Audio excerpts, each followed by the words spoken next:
sponsored by Menards. Whether you're tuning in to AM 1450, 97.3 FM, or 97.7 FM, Menards is here to support great local content. And Menards is your one-stop shop for all things home improvement. Don't go anywhere. Today's 3 o'clock show is just getting started.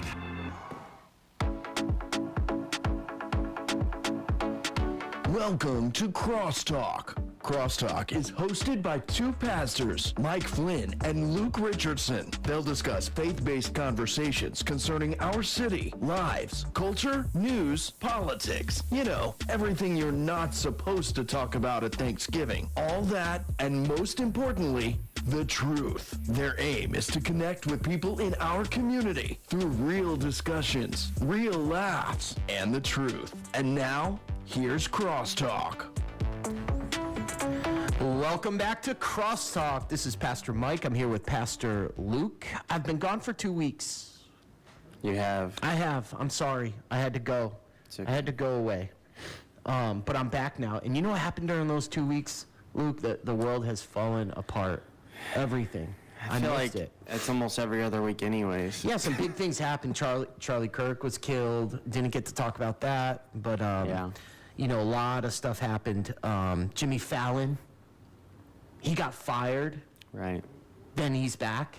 Yeah. What the heck is going on? Used to it would just be if you said some crazy stuff, you'd just get fired, and that was normal. But now it's cancel culture. What he said, I watched his apology, and I saw it too. It was very insincere. Very much. He did his cry thing, like, I didn't mean to, and he said, like, how stupid does he think we are? He's like, I didn't mean to associate him with any political party. Like, dude, you called him a MAGA guy. What do you mean you didn't mean to? You literally called him a MAGA guy. But honestly, what he said wasn't offensive. I didn't think it was, like, demeaning to Charlie Kirk or anything. Yeah. I think it was stupid. Yeah. And honestly, I really believe Disney was just looking for an opportunity, because Disney owns his network. I don't know if you knew that. So I didn't know that. I think they were looking for an opportunity to fire him. Because I looked at the rating charts for him. What are his ratings anyways? Colbert's the other one that's getting fired, right? Yeah. So. Stephen Colbert. Yeah. They're terrible. Are they? They're hemorrhaging money worse than the WNBA. Just kidding. Nothing's worse than the WNBA. Nothing is worse than that. Nothing. You're going to get canceled. Be careful. Oh, I'm canceled all the time. I remember I was in Orlando driving with a friend, another pastor, and we were talking about the NBA and the WNBA. He's like, you know, kind of standing up for it. And I was like, dude, name me 3 teams right now. And he couldn't do it. Yeah. He could name one. I'm like, you know, all these people who, like, especially, like, all these women who are, like, power of the NBA. It's like, when's the last time you went to a game? The answer, never. Exactly. Never. You don't go to games. You don't support them. Right. Anyway, back to Jimmy Fallon. I mean, I just don't care that they reinstated him. I don't think he's funny.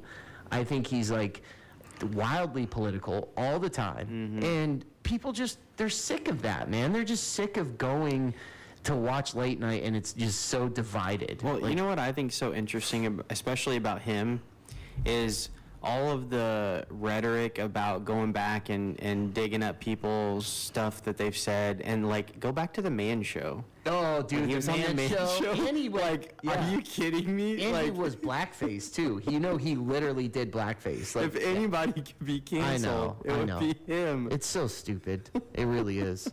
By the way, I'm suited up right now. You are. Nick Fuentes. You know that guy? That guy is just, oh man, the rabbit holes. I've been watching all the Charlie Kirk stuff, and, like, Candace Owen is off the chain, dude. She needs some help. I watched her, what was it, last night or the night before? She streamed a lot. Dude, she's, like, obsessed. She makes some good points. I watched it last night. But here's my thing with her. Like, she's like, I got the receipts. She really hasn't shown any of the receipts. And one of the receipts she was talking about, the last one she did. The text message again said something about her and Charlie, this text message thread, like, you got to see it. But she put it behind a paywall. And that's disgusting. Yeah. You know, the paywall means you got to subscribe or pay to see it. And it's like, come on now. And now there's all these, you know, theories behind this. I think one of the founders of TP Turning Point came on and he said, we do believe it was that guy who did it, but there could be more people involved, and and I don't believe it. I think that could be the case. Like, I don't believe it. The text messages were so suspicious, but I don't want to keep talking about that today. The text messages were very insincere. They were very suspicious. No timestamps, no nothing. I know. So here's the thing. Enough is enough. When I was on vacation, I went to a church, and this was like the second Sunday after the assassination. And I said something about it in church. I was kind of like, hey, we got to come together, and just acknowledging that this terrible thing. This dude preached, and this was a mega church. He preached for 15 to 20 minutes on Charlie Kirk and the right and the left. Yeah.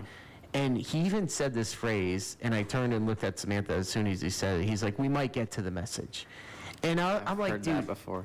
I'm going to church because I want to hear the word of God. Right. Like, that's what I want. I get inundated with all this political stuff all week. Like, you can come to our church, you'll never hear me talk the way I talk on the radio as far as politics. But there's some things that in politics and the Bible intersect, and I have no problem speaking about those. But man, like, we're not here for that, bro. Like, read the room. Yeah. And people got up and walked out. And it was a smaller service, like their 8 o'clock one. And this made me mad too. He's like, and even while I'm talking, people got up and walked out, but I don't care. I'm still going to tell it like it is, or I'm still going to tell the truth. And I'm like, bro, you're not talking about the word of God. You're talking about conservatism. And if people walk out and you bring that up, like you're the hero making people walk out, or you're the victim, people walked out on me, like, just stop, man. Like, preach, like, get into the word of God. Right. But That's the anyway, persecution. so let's talk about Vincennes. We're in the fall, y'all. We're in the holiday seasons. Yeah. We do something at our church called Trunk or Treat, and it's huge. We get like 1,200 people, and it's the night before Halloween. You can show up. There's tons of trunks, candy. We got a petting zoo coming. We feed you. Is it a two-way petting zoo? No, it's not. That's weird that you bring that up and want that. So weird. You're talking about you pet the animals and the animals pet you. That is strange. Keep laughing, but everyone thinks you're a weirdo now. That's okay. If you watch The Office. No, don't give a reference to it. That came out of your own heart, your own mind. Anyway, so we do that, and I've called like 5 or 6 pastors. I'm going to call more. I have a whole list of churches, and I want them to come join us. And here's my thing. Some of them might help do a trunk or help with food. I don't even care.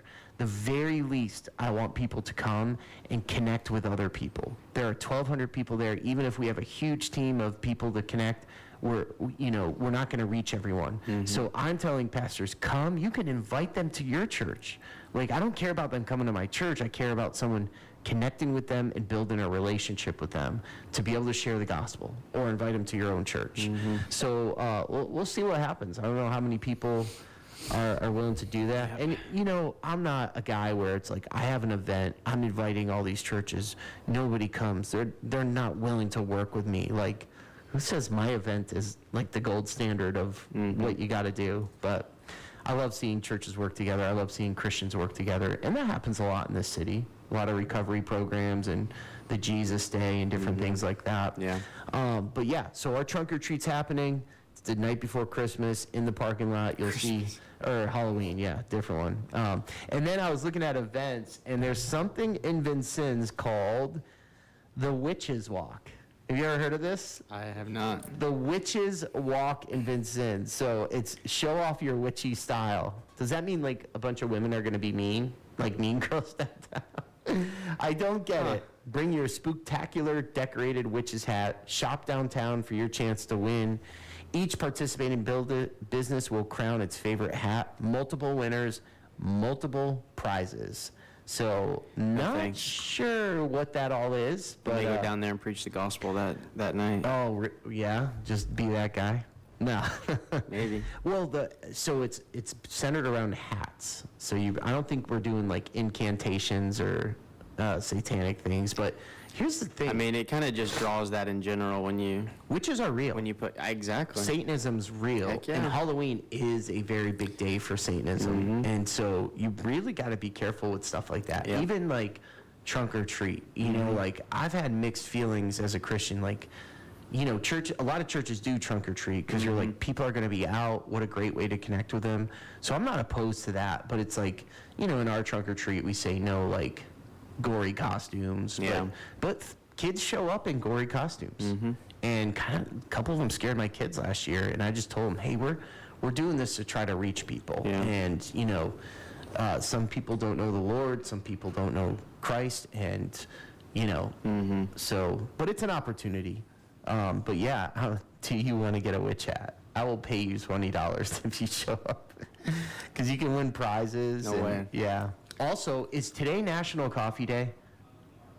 That was yesterday. That was yesterday. Yesterday was National Coffee Day. I celebrate every day. Every day is National Coffee Day. But, you know, I was going to highlight some of our local shops. Impressed is the big one. Yeah. Gray's was one, but they shut down Right. again. Yeah. Womp womp. Yeah. No business can take off there. So I got a theory. Yeah.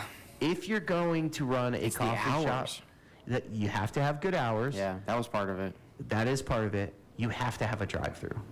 Yeah, Everyone's that definitely lazy helps. now. They just want the drive-through. Yeah. So even with Impress, the downtown location is great, but the Impress with the drive-through is awesome. Although it gets super congested. This It is the does, one yeah. on, not on Main Street, but Sixth. Sixth. Yeah.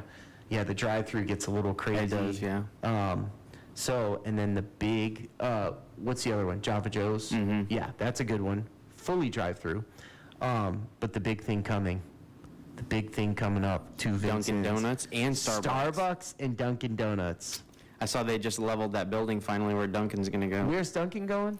Over there, yeah, just a few blocks over here. Oh, Yeah, okay. couple nice. Nice. Starbucks, man. I'm gonna go there. Yeah. I- I think the building's starting to look like a Starbucks. Yeah. Oh, it already is. Yeah. They're almost finished. Yeah. So, what Just will in that time do for your to pumpkin the? spice latte. Nope. I've never been that guy. Don't care. I'm not a basic white guy. You know, the pumpkin cream cold brew is actually pretty good. It's like just cold brew coffee with some pumpkin foam. I just can't get into pumpkin. Pumpkin Yeah. pie, pumpkin anything. Really? Well, it's a big vegetable that we cut up, and like, how can you make that taste good? I mean, I think pumpkin tastes pretty Like, if good. they're like, oh, cabbage I'm not spice a pumpkin coffee. spice latte guy, but You I seem do like like it. I do like pumpkin pie. Basic white boy, basic white girl. No. Yeah, we got it. Anyway, it's happening. Fall's happening. Football games going on. Super excited. Also, a lot of crazy things in the world happening. We'll be back. Luke's got some leadership for us, and Yeah. man, huge deal today. Or yesterday, huge peace deal with Israel, Gaza. We got to talk about that. Stay with us, Crosstalk. This is 97.3, 97.7, 1450 AM. Here is another community announcement for you on WAOV. Annual memory screenings should be part of everyone's health and wellness routines, even if you're not currently experiencing memory problems. The Alzheimer's Foundation of America offers free memory screenings every weekday with no minimum age. You can get more information by contacting the Alzheimer's Foundation of America at 866-232-8484 by going to alzfdn.org. The WAOV forecast now from the Brian Stevens Erie Insurance Weather Center. A sunny high of 87 today, mostly clear tonight. A low near 57. Mostly sunny tomorrow, high of 86. Thursday, partly sunny, high of 85 and 86 on Friday. Join us right here for the Morning Chat with Gary Hackney and all of his guests. It's a Morning Chat, weekdays at 10 on WAOV. All right, we're back. And this is Luke's time, Luke's segment. We're talking about leadership, Christian leadership. So it's something everyone can hear and use in any area of your life. Everyone's a leader. You don't know it, but people are following you. They're looking to you. You have influence over people. So make us better, Luke. Make us better leaders. Tell us what to do. Before we get into it, what is your Starbucks order? What? Non-fat chai latte, coconut milk with almond butter. No, dude, I just go black. black coffee. You like the... Oh, no. When I'm on vacation or something, I'll do Yeah. a latte. But like, I'll get a large latte. They'll do 5 sugar pumps. I do 2. Yeah. And I did a pecan one. There's like a pecan. Oh, yeah. That was amazing. But let's Nice. go. Bring Okay. it. All right. Bring it. Yeah, so we've been talking about leadership, and I've got this book. There's a Christian who used to own he's a former owner of a RV dealership in Chicago. Okay. Multi-million-dollar company. And for the last like 15 to 20 years, he's been traveling 200 days plus per year doing leadership training for pastors and churches. Oh, wow. So really cool stuff. This guy is really knowledgeable in leadership, and especially in like the business side of it. But there's so much you can glean from it just as a Christian for Yeah. all types of life. Yeah.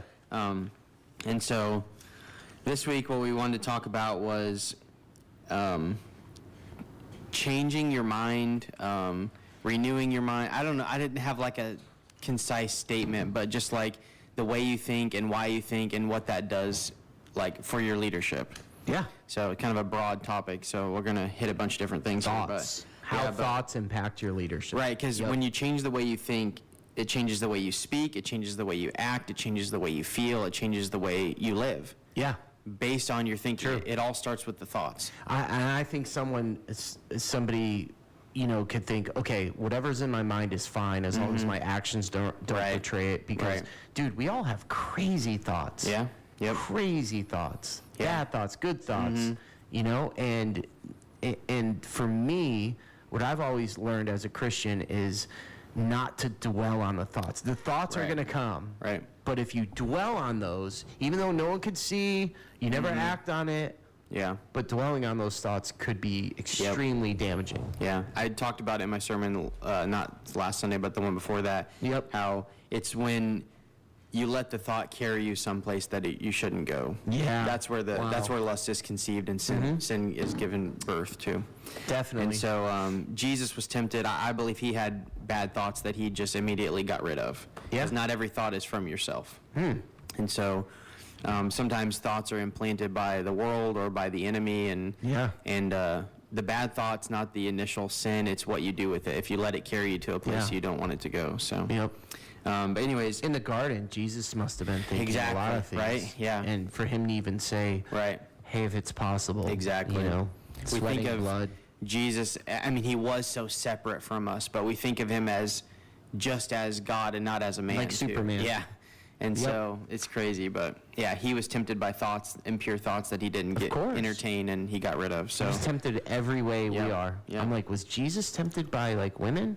Yup. yeah, Never gave in, but still felt the temptation. right. Yeah, it's crazy to even try to wrap your mind around that. Yeah, I can't. But Romans 12:2, it's famous verse, do not be conformed to this world, but be transformed by the renewing of your mind. And Mind. I think that, if you're a Christian and you're not doing that, then you're going to really struggle living for Christ. Yeah. If you're not renewing your mind. Yeah. Because we are bombarded constantly by stuff from the world, stuff from the media, stuff from our own flesh. Like, if we're not renewing our mind and changing our mind to get into a place to be able to follow Christ, then Yep. we're going to really, really struggle. Yeah, there's a proverb. Is it 23:7? Yeah, you got it? I got it. I'll let you do it. For as a man thinks in his heart, so is he. Is that what you're Yep. thinking of? Yeah. Yeah, it's a powerful proverb. Yeah. If you think you're a failure, you're a failure, you're a failure, Yeah. you're not going to be successful. Right. And there's all these books about like the power of positive thinking. Yeah.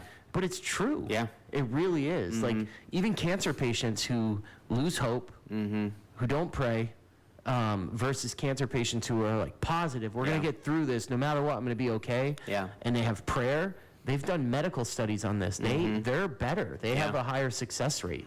I've talked a lot of people through, especially guys, through sin that they can't overcome. Yep. And one advice I give them is when you wake up in the morning, don't think, don't sin, don't sin, don't sin, don't sin. Yeah. Because Yep. it's a sure way to do it. What you think when you wake up and throughout the day is, God, thank you that you've broken the power of sin over my life. Yep. That I don't have to give in to that I'm a anymore. child. Yeah. And I'm telling you, that changes the way you live. Yeah. It changes the amount of times you give in to temptation. Yep. It Look, really, truly Think does. about this. All right, think of the number 88. Can you see it in your mind? Yeah. The two eights together, the snowman's 88, 88. Yeah. Right? Now stop thinking about that number. Right. It's really hard not to Right, still yeah, see it. yeah. But if I said think of 77, focus on 77, Yeah. that becomes your number. Exactly. 88's gone, 77 is right there. So it's like, stop thinking about failure, think about success. Yeah. Stop thinking about sin, think about forgiveness. Yeah. It makes a difference. Yeah. The next one that I want to talk about is I heard a guy say this one time. Oh, no. It's not confidence. You put no confidence in the flesh, right? That's what Paul Yeah, says. yeah. But think of it like Godfidence. God, Like that confidence. is so I know corny. it's cheesy, but it's like But it's confidence true. in God. Yeah. Like not in your own ability to do something, but in who God is and what Yep. His promises are for your life. Yeah. And then if you live in the confidence of God, it changes how you I live. can't, but he can. Exactly. I know God could get me through Yep. this. I can't, but Yeah. he can. Yep. But if you're like, I can't do this, like if you're down on yourself, Yeah. I'm such a sinful person. You are, but look Yeah. at the grace of God. Yeah. I go to NA meetings because with addiction in my history, I always got to keep up with that.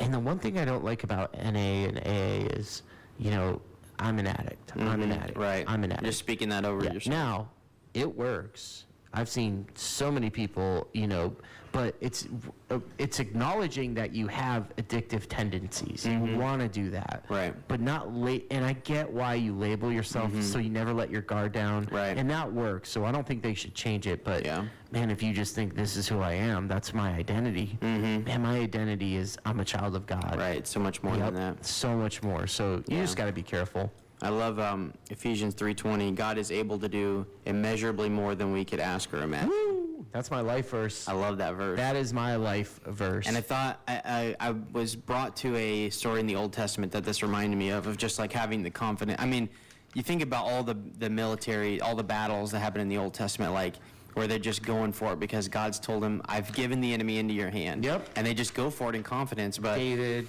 yeah, Goliath. one that I really thought about specifically when I was thinking about this was Caleb, and whenever he's taken over the giants, right? Caleb and Joshua were the two good spies, right? Yeah. They were the two good spies and the 10 bad ones, and they chose to believe that God was going to see them through, and they had but then 45 years later, when they're actually going in to take over the land, Caleb at 85 years old says, I want that land. I'm going to go get it. Can you imagine 85-year-old Caleb saying he's still got confidence because God's got his back. He's going to go in and take over the giants. Wow. I love that story. That's good. That's such a good story. It's in Joshua 14, if you want to check it out. But that story just came to my mind. Just confidence in the Word of God. Exactly. Confidence in God's Spirit, His promises. Exactly. Not in the flesh. because all his promises are yes and amen. Yeah. I love that. All right, third one, final one. Finally. Leadership requires sacrifice and discipline. Yep. And so there's a major thinking portion to sacrifice and discipline because there's such a battle in the mind whenever you have to like live in discipline and walk in that. People think leadership's easy too. Yeah. Like, and if you get a title, Yeah. you're a leader. Yeah. No. I think of, Paul in 1 Corinthians 9 there, the last 3 or 4 verses when he's like, I beat my body, to discipline myself, not as beating the air aimlessly, but like discipline's a bad word to us. It's like a negative What do you word. think disciple is? Yeah. Yeah. Someone with discipline. Yep. And I thought of 2 Timothy 2, 3, and 4. It says, suffer hardship with me as a good soldier of Christ Jesus. No soldier in active service entangles himself in the affairs of everyday life, so that he may please the one who enlisted him as a soldier. He's focused, Yeah. not like about little things. And Yeah, you got to have that it's a life of sacrifice. I mean, if you're going to live for God, it's a life of sacrifice. It's giving up a lot, but it's also getting a lot. Yeah. Like, it sounds like a lot of loss whenever you become a Christian, but like what you gain is life. nothing in comparison to what my you lose. worst day as a Christian still dwarfs my best day when I was lost. Yeah. And so those 3 things are, I think, really important for leadership. If you want to be a leader, like you said at the beginning and what we've talked about, every Christian should be a leader naturally. Yeah. Because people are looking to you and looking to your example, whether you realize it or not. And, we don't always portray Christ very well. And, Nope, I fail at that. Yeah. But God can. Exactly. But He can. Yeah. He can rescue me. He can deliver me. He can do it all. Yeah. And that's where our confidence is. Right. All right. Yeah. Thanks, Pastor Luke. We'll get back with the Peace Deal, heard around the world. 97.3, 97.7, 1450 AM. From the WAOV News Center, I'm Tom Lee reporting. Development is the name of the game right now in Vincennes, with various retail and residential projects underway. Among the latest, a downtown demolition for a new Dunkin' Donuts and some possible retail as well in the Kimmel Crossing area. 2 apartment complexes also either under construction or under consideration. The 240-unit Beer House Flats project is going strong, and also there is progress toward Firehouse Flats going on downtown, the original location of that planned near 3rd and Vigo. Knox County Sheriff's deputies arrested a Bicknell woman yesterday following an incident in the 200 block of North 5th in Bicknell. Deputies arrested 54-year-old Catherine Vantlin on charges of criminal recklessness with a deadly weapon and criminal conversion. Catherine Vantlin was booked in Knox County Jail on $5,000 bond. And the town of Odin will close part of County Road 900 East on Thursday for some planned work. That northern Davies County Road will be closed from the intersection of State Road 58 to County Road 1200 North. Semi-trucks will detour to East Street on Thursday. More at WAOVAM.com. I'm Tom Lee, WAOV News. Lower markets before USDA's release today, and the report not very friendly. This is Hoosier Ag Today's Tuesday closing farm market report.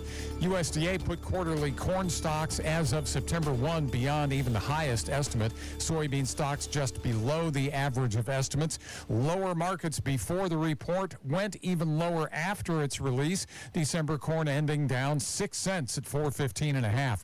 March 432 down 6.5. May 6 lower at 441 3/4. 1001 3/4. November beans settling down 8 3/4, 9.5 lower on January, 1020 1/4. And December wheat led lower, 508 down 11.5. Meats mixed. October live cattle 231.85 up 52, and October lean hogs 99.85 down $1.30. I'm Andy Eubank, Hoosier Ag Today, Indiana's Farm Network. A 1-goal difference goes to South Knox over Reveille. I'm Tom Lee with the WAOV Radio Sports Beat. Final score, South Knox wins at home 2-1 over Vincennes Reveille. Ross Holscher with a penalty kick and Colin Ellerman with a goal to lead South Knox to the win. The Reveille goal goes to Beckett McGuire. Vincennes Lincoln defeats Sullivan in girls soccer 4-1. Goal scorers for the Alice's Kenzie Turner, Maddie Mitchell, J.J. Riggs, and Azaria Easley. South Knox tennis team wins 4-1 over Southridge. South Knox winners Lane Hayes, Maddox Sargent, and Carson Arnold in singles, along with doubles team of Ethan Cook and Cooper Neal. And the South Knox volleyball team wins in 4 over Bloomfield, 3-1, 12 points, 15 digs out of Madison Parish, and Jenna Bluebaum added 43 digs for the Lady Spartans in that win. I'm Tom Lee. The WAOV forecast now from the Brian Stevens Erie Insurance Weather Center. A sunny high of 87 today, mostly clear tonight. A low near 57. Mostly sunny tomorrow, high of 86. Thursday, partly sunny, high of 85 and 86 on Friday. Join us right here for the Morning Chat with Gary Hackney and all of his guests. It's a Morning Chat, weekdays at 10 on WAOV.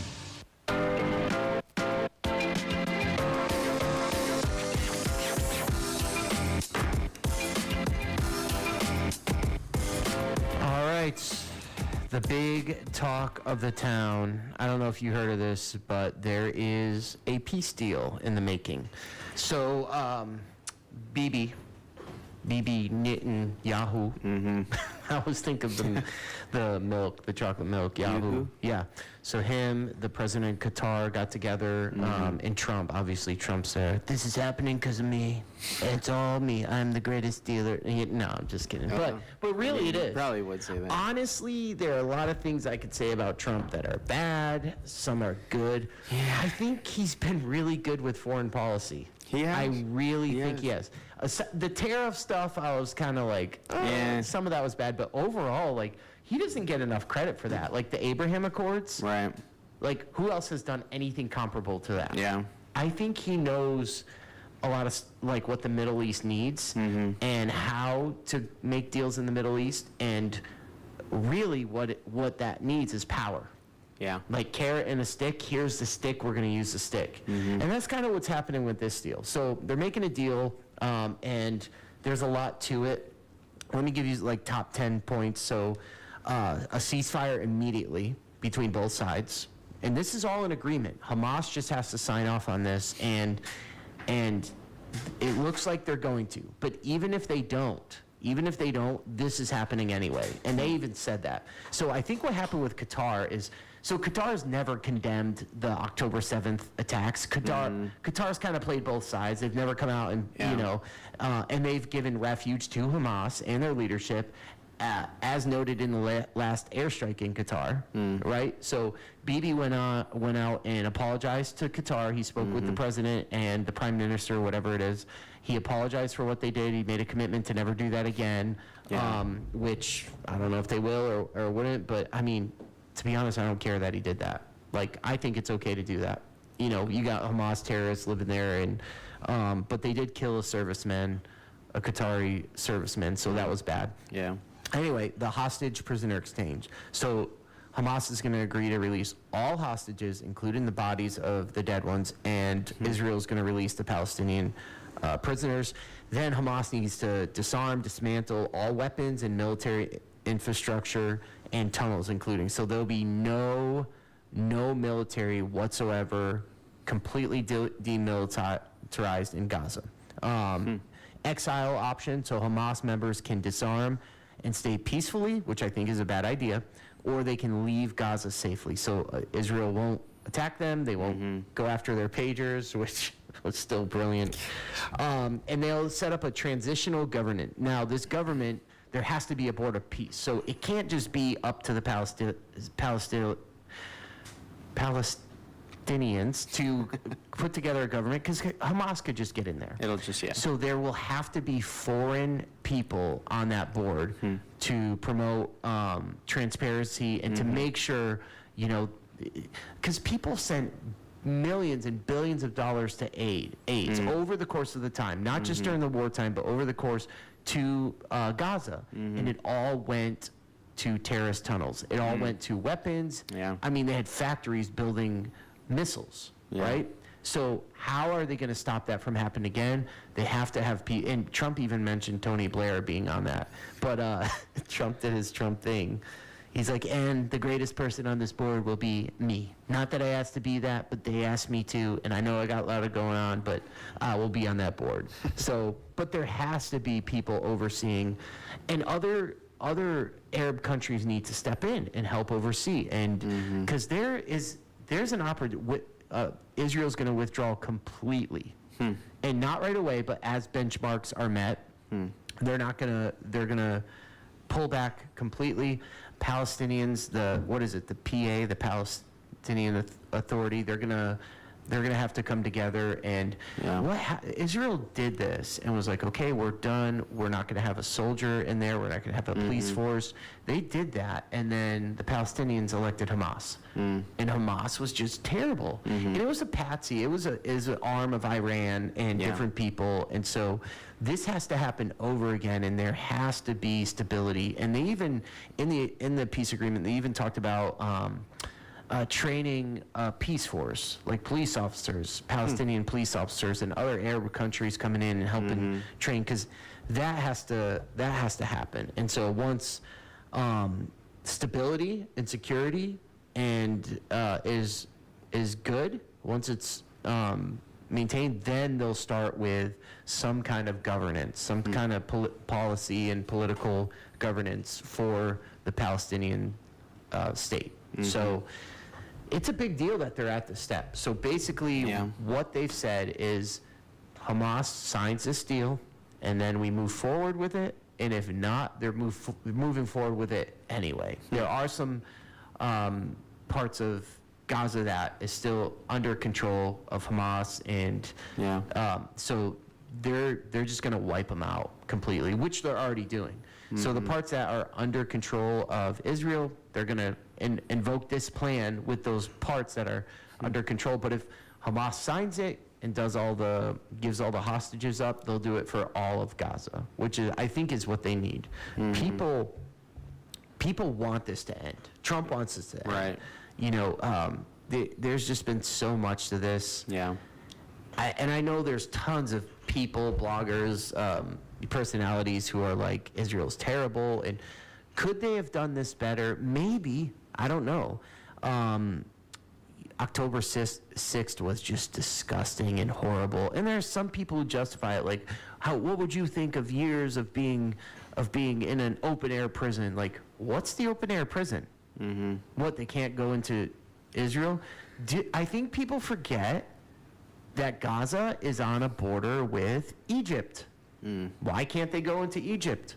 Why can't, they open that up? They're not in an open air prison. They have Egypt bordering it. And it's like, what is Egypt's role in this? Nothing. They've never accepted Palestinians. They've never, opened up their border to that. And part of it was Hamas, and Hamas being a terrorist network. So hopefully this will happen. Qatar is really making this happen because they're the ones who are stepping in and mediating. They're a mediator between Hamas and Israel. So, and they'll have to channel reconstructed aid. They'll have to have the Arab nations have to come together for this. So the question is, will they sign? I don't know. It sounds like they are. It sounds like they're going to do this. Yeah. It's probably in their best interest, so they're not hunted down anymore. I think part of this is the airstrike in Qatar, because I think Qatar is like, okay, they crossed that line. Israel crossed that line. They'll do it again. They have no trouble crossing that line again. We don't want, we don't want this in our country. But also maybe Hamas is like, we have no safe place. Yeah. They didn't get the people they wanted to get in that airstrike, right? So, but man, they're crafty. They're going to do whatever it takes to hunt them down. So maybe Hamas is like, the rest of them, whoever's left over in leadership is like, okay, fine, let's do this. But it's just crazy to me. And maybe Iran's backing down too. But I just hope for peace, because there are hundreds of thousands of people, Palestinians who have never had peace, have never had economic development. And part of that, again, is all the billions of dollars of aid do not go to them. It goes to Hamas. Hamas is literally stealing aid from trucks that are meant for the people, and they're taking it over. There's videos of that. We're seeing that. So I don't know. Hopefully, I was watching New York. You know what's happening in New York? The mayoral race. Someone asked Zoran Mandani, and I told you about this guy. Complete communist. Yeah. Like, doesn't hide it. He's probably going to end up as mayor in New York. And he's talking about, like, the government buying property, homes, and which is insane. I read up on this guy, and when he said we need to stop the means of production, like, that's straight out of a Marxist book. Straight out of it. So anyway, Eric Adams finally dropped out of the race. You know Eric Adams? He's the guy who's the mayor now. He dropped out of the race. And I think he did this so most of his votes go to Cuomo. But right now, man, and Zora was asked point blank, do you condemn October 6th? He said, do you condemn Hamas? And obviously, he wouldn't. Right. He wouldn't say it. He can't say it, which is so bizarre. But that was yesterday. And that's a U.S. mayor. Yeah. Oh, yeah. Well, we got some special locations and special people, but man, I hope for the Palestinians' sake that this goes through. I I don't care about how it affects America. I care about all the kids who are growing. I mean, Gaza's leveled, and it had to be because the IDF going house to house when when Hamas is in there booby trapping or using kids as human shields. Nobody talks about that. Nobody says anything. So for the sake of those kids and those people who have suffered terrible things, I hope peace comes. You know, you give 12-year-olds AKs and say you're a part of Hamas and you need to fight against the terrorists, the Israeli terrorists, and Israel doesn't even have to do that. Israel can just wipe it completely off the map, take over, rebuild, and claim it as their land. But they're not. They're really trying here, and they've made mistakes. I've wished they could use surgical, a scalpel rather than a hammer or an axe while doing this. But yeah, I just really hope for the sake of those people who are living in fear and starvation. They don't have to. The whole world is ready to support, the rebuilding of Gaza. And I don't know, why does Trump say it's going to be resorts? We're going to make the most beautiful resorts here. It's like, Trump got to be Trump, I want to talk about Trump being Trump in our next segment. Okay. Because definitely a Trump moment. So stay with us. We got a big topic coming up. 97.3, 97.7, 1450 AM. Network Indiana.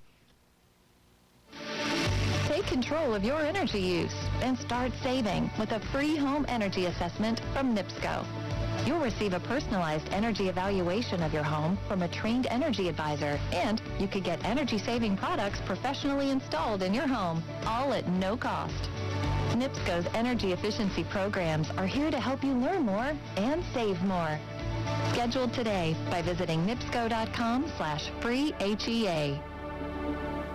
In the construction business and can't find what you need? Quality Supply and Tool has served Hoosiers for over a quarter of a century. Tom Hawk is the branch manager of the Indy location on South Harding Street. We've always been big on keeping our shelves fully stocked of inventory of industrial-grade tools, concrete, masonry products, as well as the necessary accessories to help get the job done.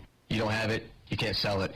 Our experience allows us to help with getting the pros as well as the weekend pro taken care of. Quality Supply and Tool also has locations in Bloomington, Lafayette, and Jeffersonville to help you.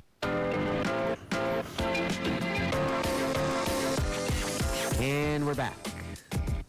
All right. I am going to talk about Charlie Kirk.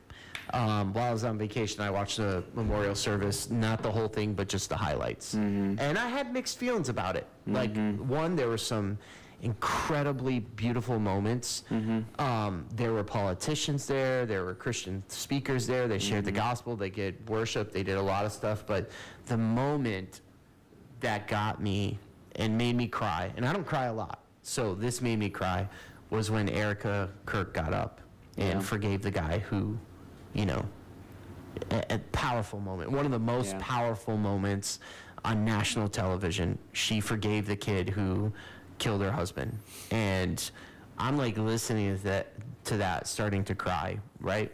And that's what I want to talk about: forgiveness,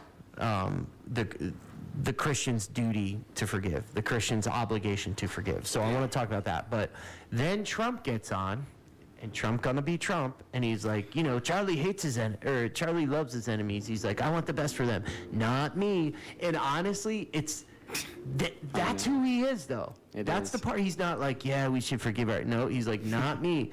And so, honestly, that's why he got elected, because people appreciate his sincerity. Right? Trump's not a Christian. He's not a believer, so I don't expect him to be like, a Christian, a believer.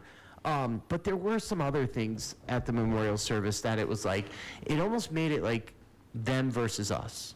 Like it's us Christians versus the Democrats. And that's not how it is. As a Christian, that's not how it is. Now, do I have patriotism? Yes. Do I affiliate more with conservative values? Absolutely. Am I a Democrat? No. But it's not us against them.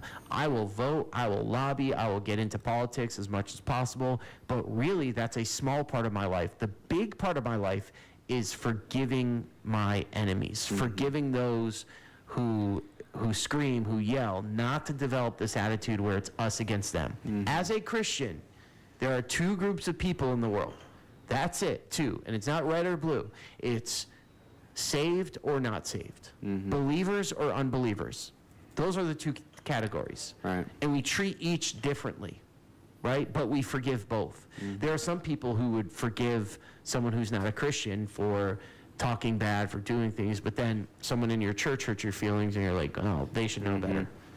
That's why people get so hurt at church. Right. You know, they call it church hurt. Yeah. Because you expect these people to love and to be kind and to be like Jesus, and when they don't, you're just like mortified. Like, how could you do that? Christians need forgiveness too, and Christians get forgiveness too. But, you know, Scripture is really clear. The whole premise of the gospel is we are forgiven. And just like we said about leadership, maybe you don't think or feel forgiven, but you got to go to the Word of God and put your confidence in the Word of God. Yeah. And Jesus. My confidence of being forgiven is not in my abilities. It's or how you feel. Or how I feel. Yeah. It's in the cross, what Jesus did on the cross. So forgiveness, you know, there's a really powerful verse in Matthew. This is from Jesus. And he says this, if you forgive other people when they sin against you, your Father will also forgive you. But if you do not forgive others their sin, your Father will not forgive your sins. So this is powerful, and you can read that and be like, okay, so you're telling me if I don't forgive someone, God's not going to forgive me, right? Is it an equation? No, it's not an equation. Here's the deal. If you're truly a believer, if you're truly born again, if you've truly been forgiven by God, then you're going to forgive. And it's not easy. It's not immediate. It's not like, oh, you just punched me in the face. Okay, I forgive you. No, like sometimes it's a process, but you will forgive people. That's why bitterness is such a cancer. That's why bitterness just can destroy your Christian life. Everyone thinks like, oh, sexual sins, lying, all this is bad. Not forgiving someone will stop your spiritual growth in its tracks. You have to forgive. And the way Erica Kirk did it was beautiful, and it's not always that way. It's not always that quick. But, man, for her to do that, even Peter was asking Jesus, how many times should we forgive? 70 times 70. Or 7 times 70. Which, when I do the math, carry the 1. I didn't have math classes in Bible college, so no, it's God's repetitive number, over and over and over and over again. If you're a Christian right now and you're listening to this, and there's someone in your life you will not forgive, then that should bother you. That should convict you. Yeah. That should. Like holding on to bitterness. Man, I had an abuser in my life, someone who did some terrible things to me. You know, she was horrible. You know, just horrible, horrible. When I became a Christian, I wrote that person a letter, and I apologized for my actions towards them. I was a kid, so I didn't, you know, and everyone in the world would have said, well, I don't blame you for doing that. But I said, I'm asking for your forgiveness, and I want you to know that I forgive you. And that was it, man. Like, it was like gone. The pain, the bitterness, the anger, gone. Now, did that person continue to try to hurt me? Yep, definitely. Did I let that person in my life, around my family? No. But my bitterness towards her was gone forever. And forgiveness, Corrie ten Boom, famous words. When you forgive someone, you set a prisoner free, and that prisoner is you. Every person set free from sin should be able to forgive others of their sin. The most powerful parable is the parable of the great debtor. Because people, you know, when you realize how much God has forgiven you over and over again, your terrible sin, God just forgives with no reason to. He doesn't have to forgive us. He doesn't owe us that, but he did through Christ forgive us. Then how dare we hold on to someone's sin against us? The one. So the parable is summed up like this. Like, let's say, and I'm doing a super paraphrase, let's say Luke owed me $1 million, right? He owes me $1 million. I could send him to jail. I could destroy his life for not paying me $1 million. But I go to him and I say, Luke, I'm going to forgive you for that $1 million. And you're like, oh my goodness, I can't believe this. I don't deserve that. Thank you. Right? You kissed my ring finger because that's what I picture you doing. I forgive him $1 million. But someone owes Luke $100. Yeah. This guy just owes Luke $100, and Luke's like, right after I forgive him, Better pay up. Luke's like, if you don't have it, I'm pressing full charges. And he presses full charges, sends the guy to jail over $100. This dude just had $1 million forgiven. And he, you know, all of us would look at that and go, how terrible can you be to do that? Mm-hmm. How terrible could you hold on to something so small when you just got forgiven $1 million? Yeah. Jesus tells this parable just like that, right? And speaking of our forgiveness, God has forgiven you your $1 million debt. How dare you hold on to $100? How dare you look at someone and say, I can't forgive you, whether they're a Christian or not? Right. And churches, man, churches have to get on this. I always say this, like, if you're sitting in here and there's someone you won't sit next to, or you have bitterness toward, you know, go to the door. Like, if you refuse to forgive somebody within the body of Christ, like, you need to go. Because either it should bother you. Yeah. It should bother you to the point where you're like, I need help. And I always tell people this too, forgiveness is like a journey.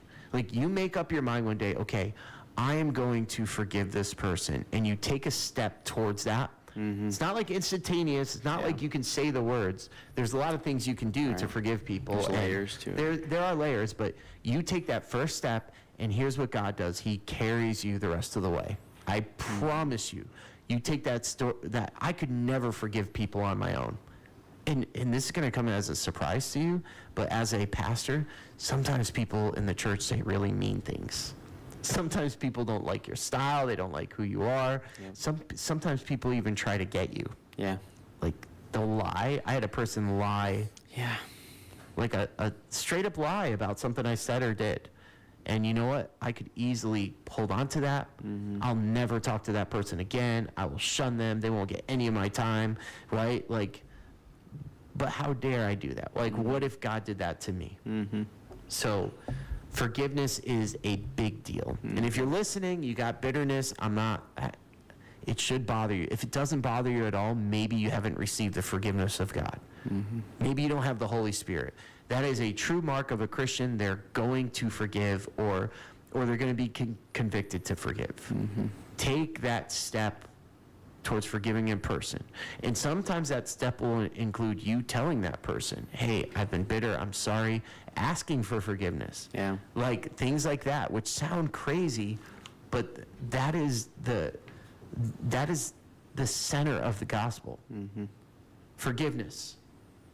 It's kind of like saying sorry. You ever seen that movie? All right, pop culture reference, I'll stop. But imagine if everyone forgave each other. Imagine if the Palestinians could forgive Israel, the Jews, if the Jews could forgive the Palestinians. Imagine if people, and forgiveness doesn't mean a lack of justice. Like with Erica Kurt, she forgave that person. Does that mean he shouldn't go to jail? No, he absolutely should go to jail. 100%. He should face justice. Should he get the death penalty? Whew. That's hard. Yeah. That's hard. Are Christians supposed to be for or against the death penalty? Let me Google that. What should a Christian think? No. Think about the death penalty. I don't think it works. Like, it's in areas where there is a death penalty, it doesn't deter crime. Like, the crime rate, it doesn't drop. And I think part of that is the way the death penalty is, how it goes. Like, you get the death penalty, you're alive for at least 15 more years through appeals. Yeah. So it's not immediate. Yeah. If it was immediate, would that stop crime? Probably. Probably. Yeah, like more of an incentive. Yeah, but also with the death penalty comes cases where people are innocent and they're put to death.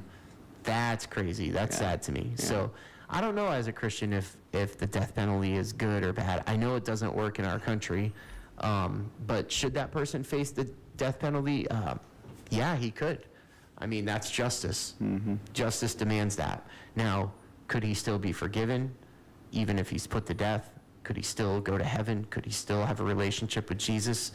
Yes. Look at the thief on the cross who was in the act of his death penalty, and they saved him. Forgiveness. Forgive. This is Crosstalk 97.3, 97.7, 1450 AM. You're listening to the Talk of the Town, 97.7 FM and 1450 AM WAOV Vincennes and 97.3 FM